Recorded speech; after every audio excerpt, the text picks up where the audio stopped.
फातिमा की रानी माँ, प्रभु यीशु की माँ, आसरा तू ही है माँ।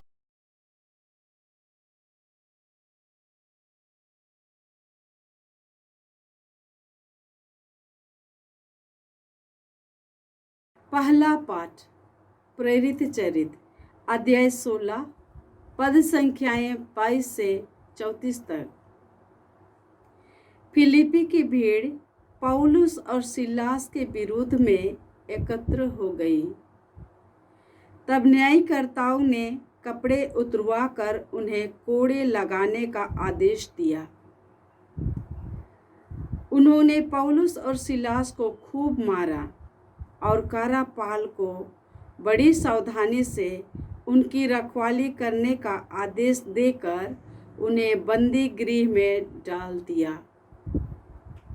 कारापाल ने ऐसा आदेश पाकर उन्हें भीतरी बंदी गृह में रखा और उनके पैर काट से जकड़ दिए। आधी रात के समय जब पौलुस और सिलास प्रार्थना करते हुए ईश्वर की स्तुति गा रहे थे और कैदी उन्हें सुन रहे थे, तो एकाएक इतनी भारी भूकंप हुआ कि बंदी गृह की नींव हिल गई। उसी क्षण सब द्वार खुल गए और सब कैदी की बेड़ियां ढीली पड़ गई। कारापाल जाग उठा और बंदी गृह के द्वार खुले देखकर समझ गया कि कैदी भाग गए हैं। इसलिए उसने तलवार खींचकर आत्महत्या करनी चाहिए, किंतु पौलुस ने ऊंचे स्वर से पुकार कर कहा, अपनी हानि मत कीजिए, हम सब यही हैं। तब कारापाल चिराग मंगाकर भीतर दौड़ा और कांपते हुए पौलुस और सिलास के चरणों पर गिर पड़ा। उसने उन्हें बाहर ले जाकर कहा, सज्जनों, मुक्ति प्राप्त करने के लिए मुझे क्या करना चाहिए? उन्होंने उत्तर दिया, आप प्रभु यीशु में विश्वास कीजिए तो आपको और आपके परिवार को मुक्ति प्राप्त होगी। इसके बाद उन्होंने कारापाल और उसके सब घर वालों को ईश्वर का वचन सुनाया। उसने रात की उसी घड़ी उन्हें ले जाकर उनके घाव धोए। इसके तुरंत बाद उसने और उसके परिवार ने बपतिस्मा ग्रहण किया। तब उसने पौलुस और सिलास को अपने यहाँ ले जाकर भोजन कराया और अपने सारे परिवार के साथ आनंद मनाया, क्योंकि उन्होंने ईश्वर में विश्वास किया था। प्रभु की वाणी। ईश्वर को धन्यवाद। भजन अनुवाक्य।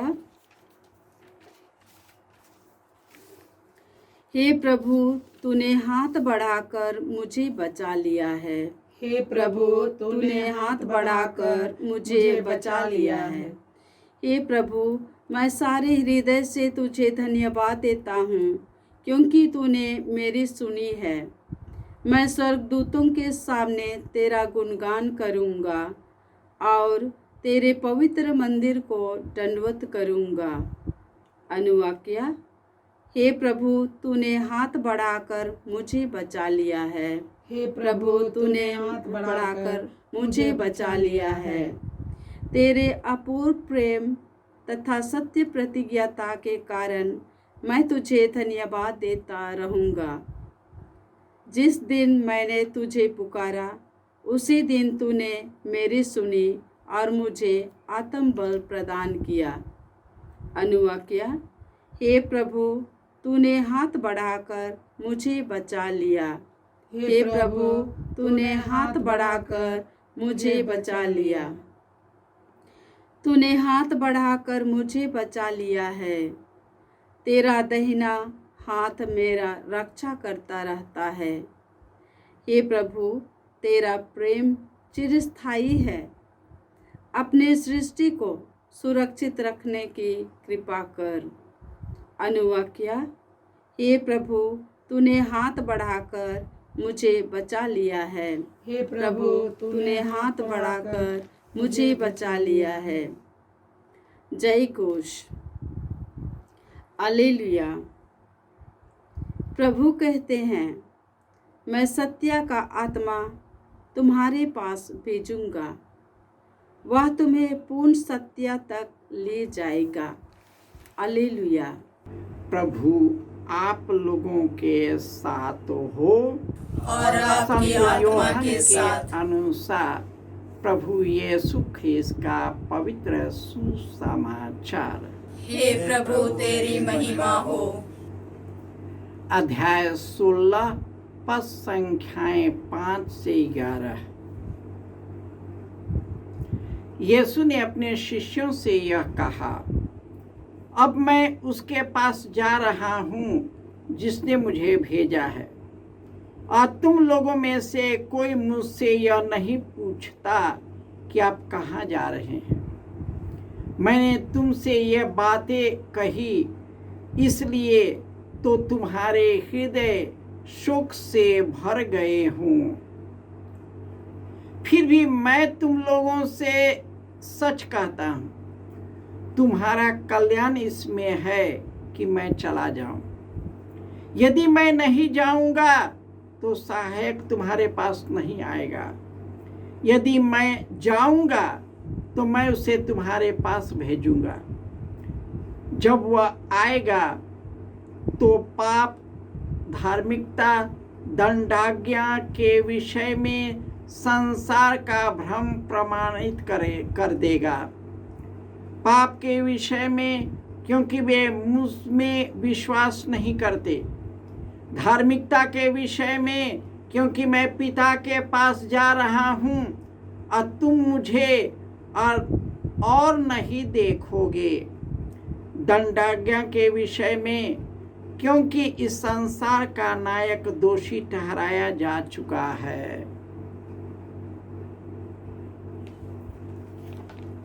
यह प्रभु का सुसमाचार है।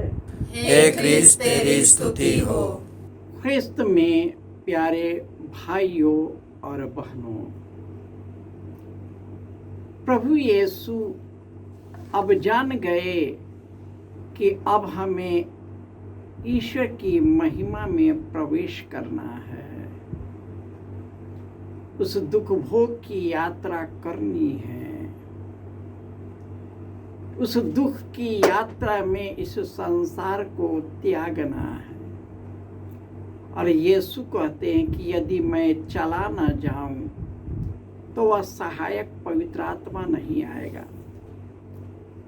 तुम्हारी भलाई इसमें है कि मैं तुम्हारे पास से चला जाऊं, जिससे मैं जा करके सहायक पवित्र आत्मा को तुम्हारे पास भेजूंगा, जो सदा तुम्हारे साथ रहेगा। वह सत्य का आत्मा है। वह सब कुछ तुमको समझा देगा। और वही पवित्र आत्मा शिष्यों पर उतरता है। पौलुस और सिलास जो यीशु के पुनरुत्थान और दुनिया के पापों के बारे में बताते थे, सच्चे ईश्वर के बारे में, वहाँ विरोध छिड़ गया। न्यायकर्ताओं ने उसके कपड़े को उतरवा करके कोड़े लगवाया और पौलुस और सौलुस को खूब पीटा और उसे बंदी गृह में डाल दिया गया। उसका पैर हाथ जकड़ करके बांध दिया गया और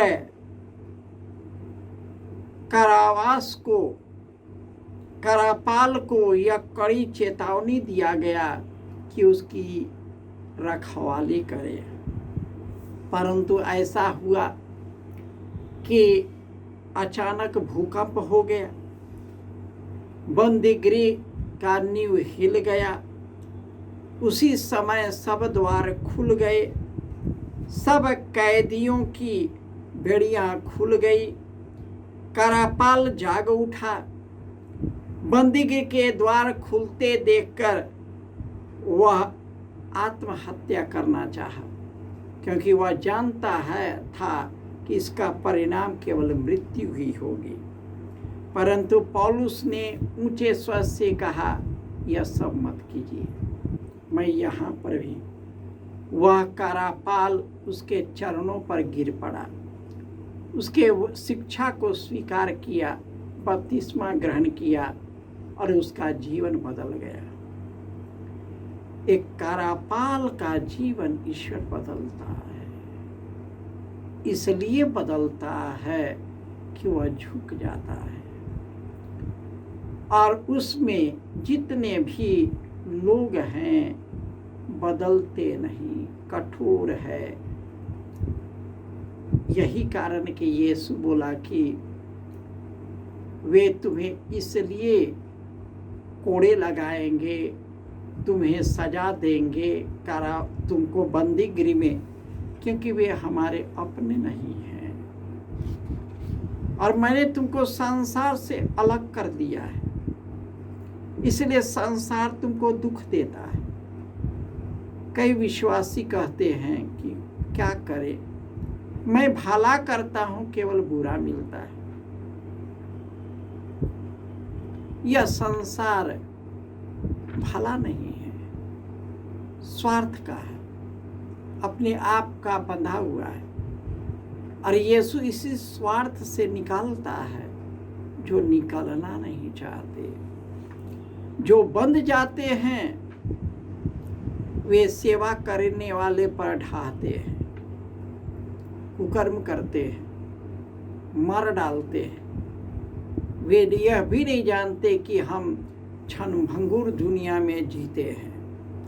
वे ऐसे जीते हैं कि मानो वह कभी मरेंगे नहीं, इसलिए वे कुकर्म पर कुकर्म करते हैं, अपना हृदय कठोर बना लेते हैं। हमें जानना चाहिए कि यीशु जो हमारे लिए मर गए ताकि हमको और आपको जीवन मिले, बल्कि परिपूर्ण जीवन मिले, परिपूर्ण अनंत जीवन जो कभी समाप्त होने वाला जीवन नहीं है। हम उसी अनंत जीवन के लिए प्यासा है जहाँ पर आनंद ही आनंद है। जय यीशु।